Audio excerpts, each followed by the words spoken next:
Talaga, admittedly, medyo talaga itong mga sensational na nagiging viral ay it's something that the PNP should kumbaga parang we have to address. Magandang gabi sa atin lahat mga kababayan. Aminado umano ang Philippine National Police, lalong-lalo na itong si PNP Chief Acorda na umano'y tumaas ang krimen, lalo na yung ilang mga kasunod na trending na pamamaslang mga kababayan po natin, yung sa bus ng Victory Liner, yung isang radio anchor na binarel habang naka-live nga, live broadcast po mga kababayan po natin, kitang-kita mismo ng mga audience na nanonood kung paano siya pinatay at ninakawan pa. So, ito po ang ilan sa mga talagang nag-trending at pinag-uusapan sa ating bansa dahil naka-live ito at na-record nga ng video mga kababayan po natin. At ito rin ang isa sa pinag-usapan ng ating mga senador sa pagharap nga ng budget deliberation ng DILG. So, DILG under po ang Philippine National Police nga mga kababayan po natin. Aminado ang PNP na tumaas ang kaso ng mga patayan sa bansa mula Enero hanggang Oktubre ngayong taon kumpara sa parehong mga buwan noong 2022. Mula sa 851 nakapagtala na ng 907 homicide cases ang PNP para sa 10 buwan ngayong taon. So homicide po ang tumaas. Sa ilang krimen naman umano ay hindi naman tumaas, mas bumaba pa. Pero pagdating sa homicide ay lalong tumaas nga mga kababayan po natin. So ibig sabihin ay medyo talamak na naman ang pamamaslang na nangyayari sa ating bansa. So kailangan na naman talaga gumamit ng kamay na bakal ang Philippine National Police para matakot itong mga kriminal sa kanilang mga masamang gawain.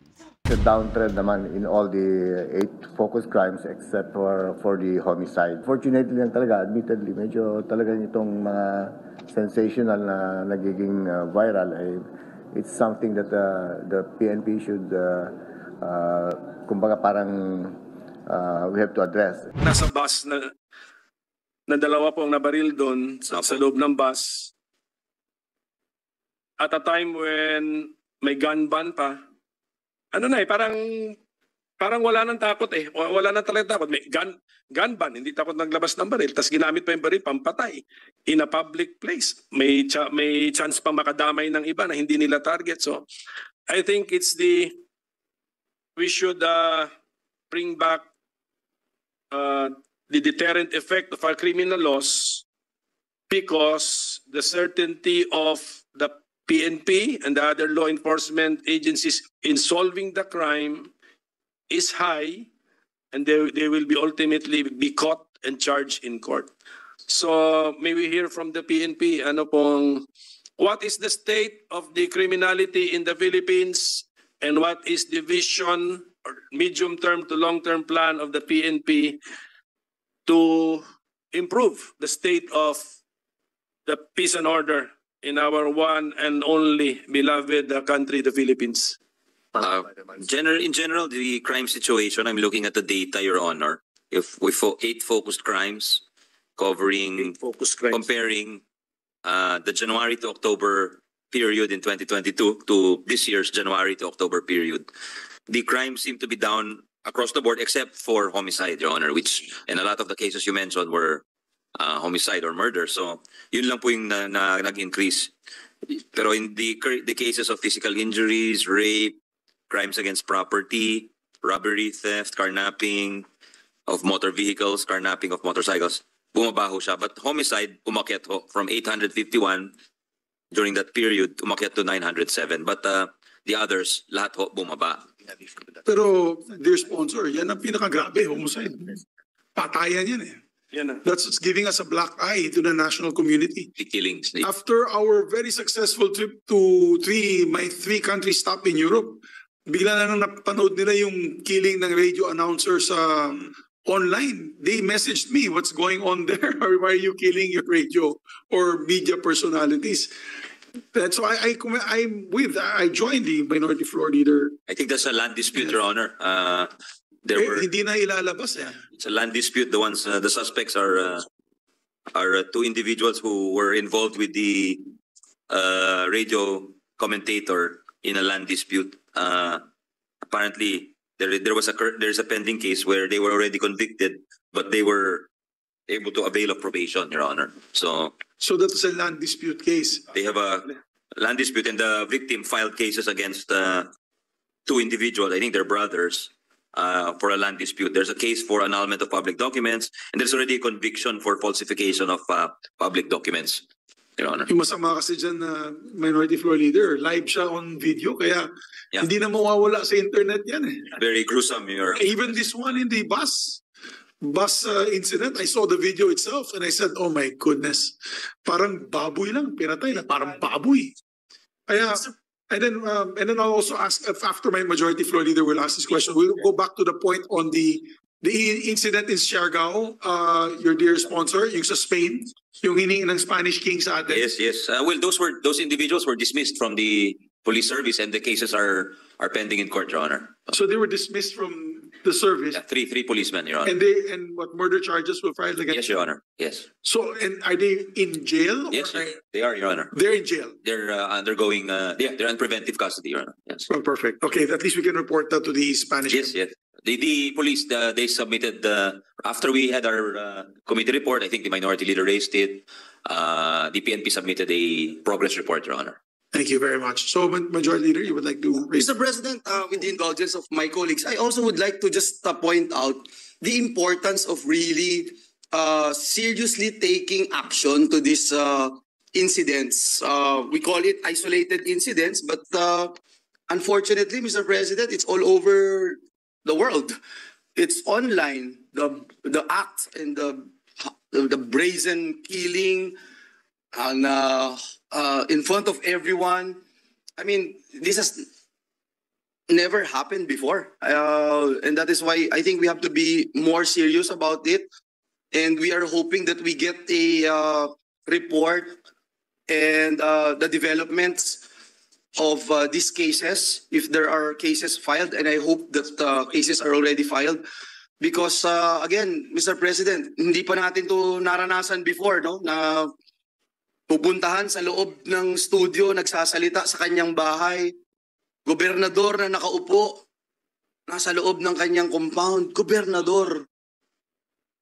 My God. And if we can do something about this, it speaks volumes to who we really are as Filipinos. Sino tayo bilang isang bansa? Kaya we need to act on this seriously. And if we have to put in all our resources to solve this case, at ipakita natin sa mundo that we condemn these acts and we are not going to tolerate such actions. Thank you, Mr. President. Thank you, dear colleagues. Yes, we agree completely with our Majority Leader. Dapat kilusan talaga ito. And according to the PNP chief, they take these incidents as a slap in their faces and they resolve to work double time. PNP, alam naman ninyo, you are appreciated by Congress. So, yan po, sampal umano sa mukha ng Philippine National Police. Itong mga kasunod na krimen na nangyayari, mga kababayan po natin.